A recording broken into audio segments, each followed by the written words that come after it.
This dialect is noted for its pronunciation of each letter and its strong R sounds. This Spanish was spoken in Spain in the 16th and 17th centuries and was brought to the Americas by the early colonists. However, the Spanish of Madrid and of northern Spain, called Castilian, developed characteristics that never reached the New World.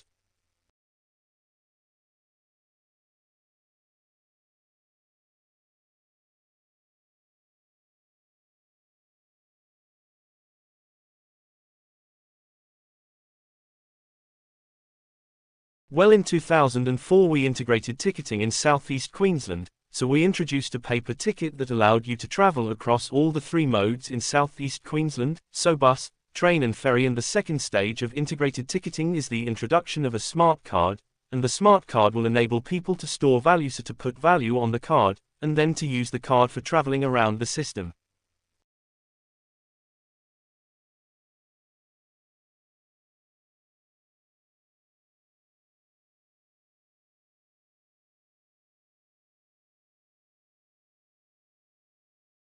It is sometimes called Highland Spanish since it is generally spoken in the mountainous areas of Latin America. While each country retains its own accents and has some unique vocabulary, residents of countries such as Mexico, Colombia, Peru, and Bolivia generally speak Latin American Spanish, especially in urban centers.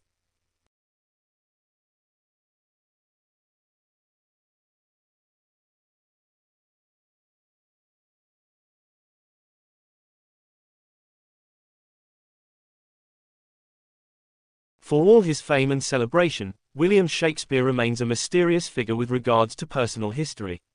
There are just two primary sources for information on the bard: his works, and various legal and church documents that have survived from Elizabethan times. Naturally, there are many gaps in this body of information, which tells us little about Shakespeare the man.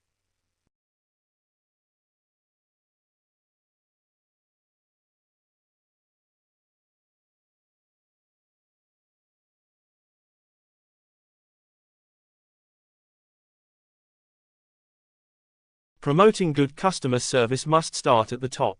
If management doesn't realize how important this aspect of their business is, they will be at an instant disadvantage in their industry. Good customer response equates to loyal customers, which are the cornerstone of any successful business.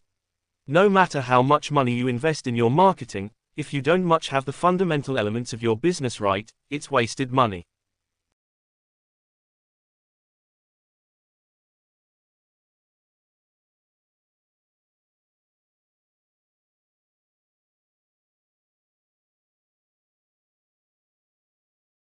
Overlaying this basic order of color preference, however, are the responses of individuals, which of course vary widely and may also be very powerful.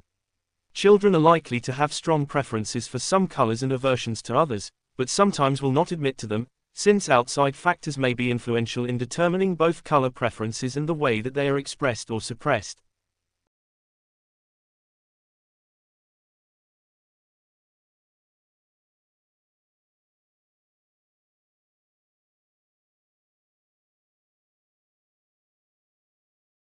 This dissertation seeks to apply critical race theory, CRT, to address racism in education and to explore the impact of anti-racist multicultural school improvement strategies in the UK. This is achieved by examining racial realities to consider how far multicultural and anti-racist education may help guide future policy, curriculum, and pedagogy. In addition, it seeks to establish the potential for anti-racism to be revived to prevent the division of racialized categories by incorporating the pedagogy of teaching for social equality.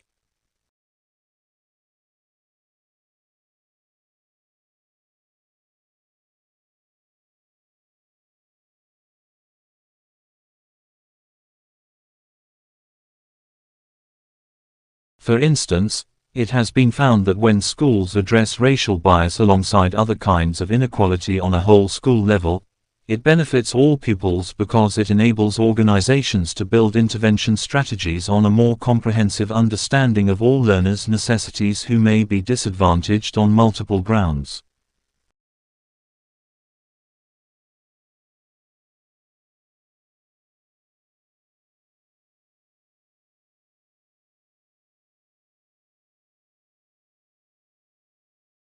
Over the past century, researchers have shown an increased interest in tackling racism in society. However, Parsons, 2022, asserts that it is distressing to see the lack of improvement reported in government statistics on racial inequality in Britain in the past few years. Similarly, Commission for Race Equality, Crescent, statistics suggest that well over half of the institutions surveyed in the field of education stated that they had not set any specific plans or development objectives. Thus, there is little evidence to suggest that significant progress has been made in terms of tackling racial discrimination.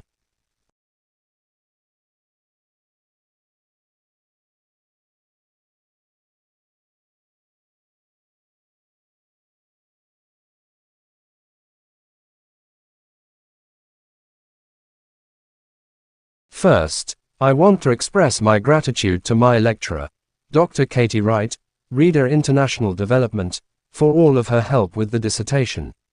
She led insightful lectures, oversaw my work, and inspired me to finish my dissertation before the deadline. I will always be grateful to her for providing support, inspiration, and companionship throughout the writing process. Without the educational perspective and ongoing help, motivation, and support of my mentor, it would not be feasible to conduct research. Second, I would like to express my heartfelt gratitude to my husband for his patience, unending support, and motivation during my dissertation journey.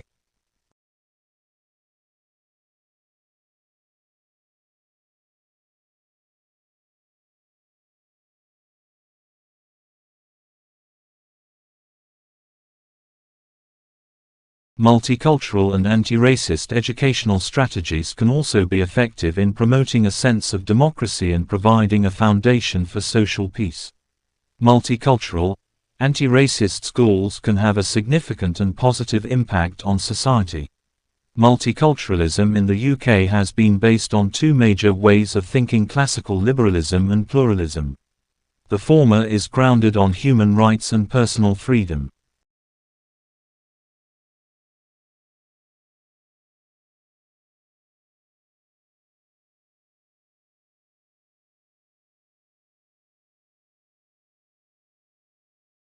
In the new global economy, racism has become a central issue. In the UK, students and teachers experience racism as part of their everyday lives. However, contemporary social movements like Black Lives Matter (BLM) emphasize how we are still far from eliminating racial injustice and the unjust privilege that whiteness gives. The purpose of the research presented here is to study racial inequality and examine multicultural, anti-racist education strategies in UK secondary schools.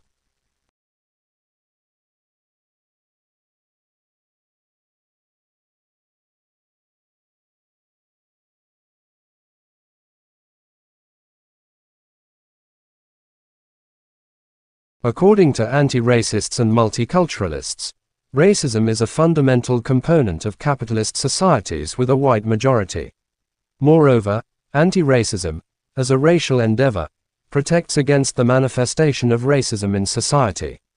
Additionally, anti-racism is still visible in grassroots initiatives against school exclusions, in addition to efforts to generate anti-racist educational materials.